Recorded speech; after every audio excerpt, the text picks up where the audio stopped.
tere nga dugg et cetera dafa leer suñu loi bi dañ ko leeral parce que dañ ko séq ak ñoo xam ne dañ leen xam on les connaît. kon c'est pour sécuriser ce pouvoir judiciaire là ba tey c'est pas épuré. kon c'est pour sécuriser l'éligibilité d'Ousmane Sonko. dañ koy sécuriser en même temps. D'accord. parce que pour l'avenir boo bàyyoo li ñu fi nekkoon rek bu les seetee mën nañ ko avant 2019. mais parce que aussi li ko tere woon bokk ci présidentielle bi. xam nga Ousmane Sonko bu ñu jàpp nañ ko fi vol de portable vol sàcc portable. waaw buntu këram.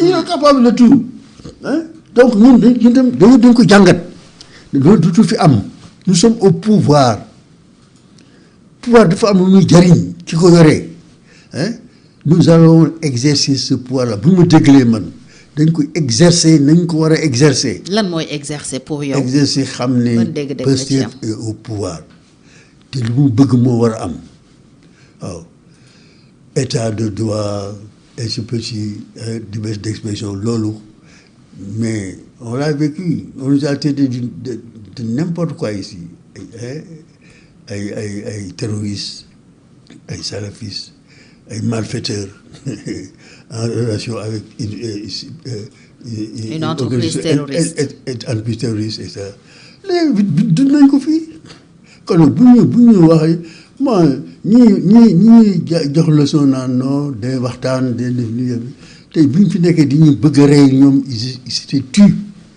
man Alla Kane dama xam li xew ci réew mi depuis des années waaw dialogue yi ñu doon waxtaan c'est tout dans le système mais wax dëgg yàlla dialogue anti système mënu ma ko comprendre parce que kenn dana ci perte te ki ci perte mooy anti système bi day doog a ñëw n'est pas encore sûrement installé ñëli am nañu fu ne xam ne fu ne dugg nañu fa ay yëfi ay fiir yoo xam ne mi ngi ñuy topp jàpp ñu donc li ñu war def nañ jublu ci suñu peuple quels sont les problèmes du peuple benn par benn recensé et on y va bon on vous dit que Macky def na fi ay pont mais moi je dis que ñun bi ñu fi toogee 2 ans léegi li ñu fi def mais historiquement c'est plus important que tout ça. mooy lan le New Deal technologie le projet d'accélération de l'économie numérique le Gouv Tech 2005 yooyu yëpp c'est-à-dire c'est des réalisations immatérielles mais c'est plus important que DIPO pour man parce que tey boo toogee tey boo amoon problème tey ñu nekk Kédougou wala nga nekk Tamba da ngay jël oto wala dugg saxaar ñëw ak peine bi ngay donné da ba ñëwee da nga il faut ba ñëwee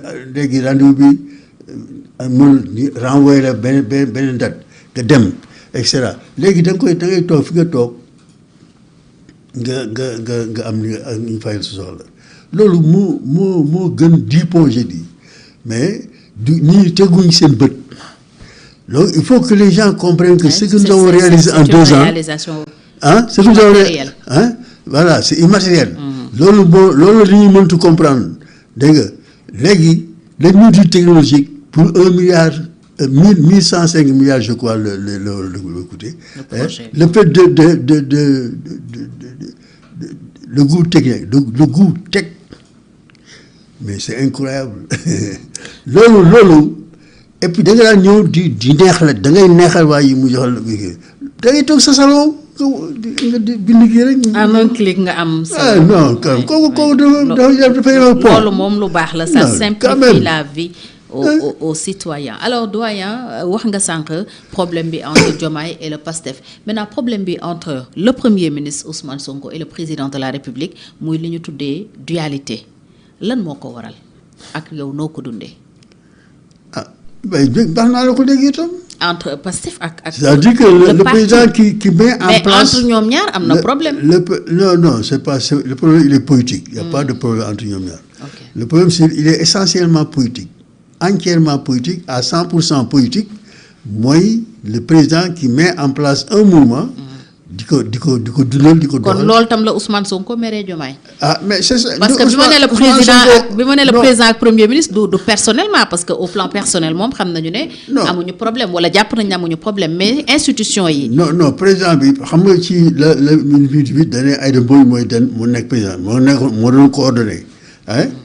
3 jours après moom génne un communiqué non c'est pas Aïda Mbodj c'est kii. Mimi Touré loolu wax dëgg ci koo xam ne nga démission nga sa poste de secrétaire général ñu yaakaar ne donc c'était une bonne chose hein mais léegi nag da ngay créer un mouvement ba bu la jàppale sur le plan politique hein te ñi nga xam ne ñu ngi koy jàppale il nécessite de tirer sur le premier ministre Ousmane Sonko di ko wax lu leen neex di ko def lu leen neex di ko tooxal te même son ministre là Abdourahmane Diouf ki nga xam ne dafa nekk sous la responsabilité de Sonko qui est le premier ministre faalewu ko compté wu ko yooyu yëpp war na ko mettre à kii wala mu génn ko ci gouvernement bi loolu defu ko ñëpp teg nañ seen bët ñu koy gis Mimi Touré et puis quand même mais nous sommes en politique les gens qui sont sur le terrain politique mais on doit suivre toute leur carrière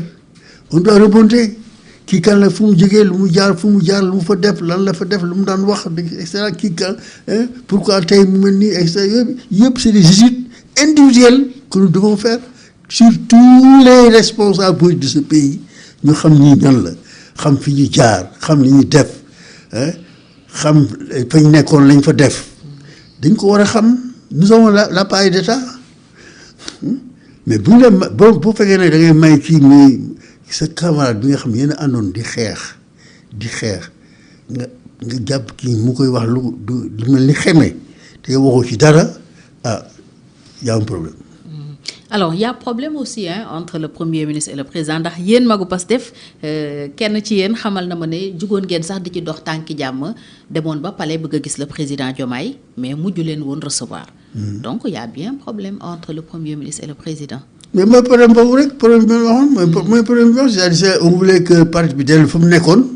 ñu nekk benn di liggéey bon moi je dis tout le temps maa ngi passé que ñi may langal quoi mais maa ngi ko observe man j'observe tous les ci quotidiennement parce que mais dama ne Diomaye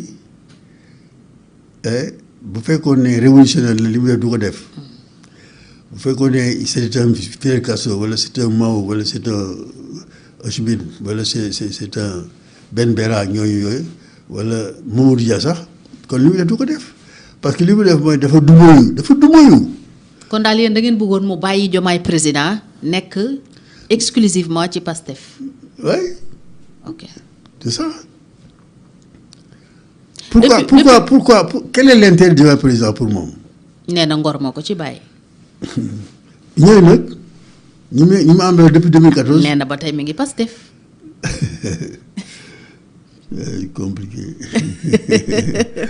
compliqué. loolu daa compliqué nekk fii nekk fee. non. wala pour yow mënul nekk. mais avec les fonctions qu'il a occupées dans Pastef. le travail qu'il a abattu comme il le prétend. xëy na doon na ko def mais bon. Et puis la devise de son parti le don de soi pour la patrie yooyu yëpp yor na ko yàlla nag vraiment yenn yi du fa yegg daal. du fa yegg. alors yenn yi ba foon yegg nag. d'accord te maa ngi koy woo parce que man mag laa. xëy na sax bu fekkoon ne comme li ko wax léegi bu fekkoon ne daan na ma gis. bi ngeen demee seeti ko recevoir na leen. bu fekkoon daan na ma woo ñuy waxtaan kër mag yooyu wala même bureau parce que xam nga l'état bourgeois là dafa dangereux. dañu des bopp ne non tu es au-dessus de tout le monde tu es le père de tous les sénateurs et cetera da ngay xam ne nekkul tu n'es plus dans l'opposition dafa ti et cetera mais un révision bu ñëwee il chamboule tout indi beneen méthode et cetera. bi ngeen demee palais pour def médiation entre moom ak Ousmane Sonko mu bañ leen recevoir daf la frustré. man.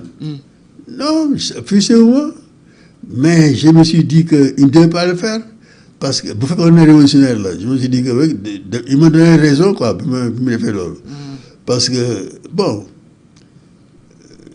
il est dans le protocole bourgeois de la présidence. Mooy nag le plus danger qui le parce que ji nga Diomaye président. C'était pas loolu lu koy defaral lu koy yàqal la. mais li ko doon defaral mooy qu'il reste dans le peuple. dans son parti def ay organisation di dem ci meeting réunion moom sax mu convoqué ni dama bëgg rencontrer le peuple di Sangam Obélisque wala Kees wala Tamba wala Ndar di meeting ñëw wax ne voilà lii xew lii laay rencontrer lii mooy problème yi muñ leen lii moo tax li am lii tax li jafe et cetera ñun dañ ci war jàpp ñëpp ci war jàpp et cetera dem bu ko doon def loolu mooy le révolutionnaire. D'accord. te loolu mooy garantie nag la puissance de son pouvoir. mais li muy def nii ji nga ñi ko wër di ko def loolu dañ ko yàqal rek. D'accord. Pour terminer keroog noo déggee ci grande interview bi par exemple li mu wax ci digganteem ak premier ministre est-ce que da nga bokk ci ñi ci gis problème